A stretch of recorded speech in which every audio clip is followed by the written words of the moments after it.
তো আজকে আপনাদের জন্য কম বাজেটে বড় পরিবারের জন্য, যাদের পরিবারের সদস্য সংখ্যা বেশি তাদের জন্য কম বাজেটে একটি নোয়া গাড়ি নিয়ে আসলাম, 7 সিটারের।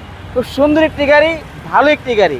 এবং যারা ভাবতেছেন যে রেন্টে গাড়ি ব্যবসা করবেন বা ভাড়ায় গাড়ি চালাবেন তাদের জন্য কিন্তু আদর্শ একটি গাড়ি, পপুলার একটি গাড়ি। দেখেন সামনে যে লুকটা কতটা সুন্দর, রেড ওয়াইন কালারের, সামনে পিছনে বাম্পার আছে এবং সামনে যে হেডলাইট, ফগ লাইট, গাড়ির সাথে সম্পূর্ণ কিন্তু অরিজিনাল।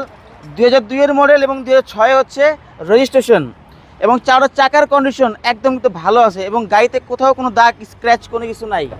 এবং দেখেন ভিতরে ইন্টেরিয়র সেকশনটা দেখেন, সিটগুলো হচ্ছে বিস্কিট, খুব ভালো দামি কাভার এবং ভিতরে ডেকোরেশন খুবই কিন্তু সুন্দর। কোথাও কোনো খোলা কাটা বা কোনো ধরনের অ্যাক্সিডেন্ট, কোনো হিস্ট্রি, কোনো কিছু নাই, যা আছে ফ্রেশ আছে। এবং দুইটা ডোরই কিন্তু সম্পূর্ণ ম্যানুয়াল। এবং সিটগুলো দেখেন, কমসে কম 8 থেকে 9 জন মানুষ খুব আরাম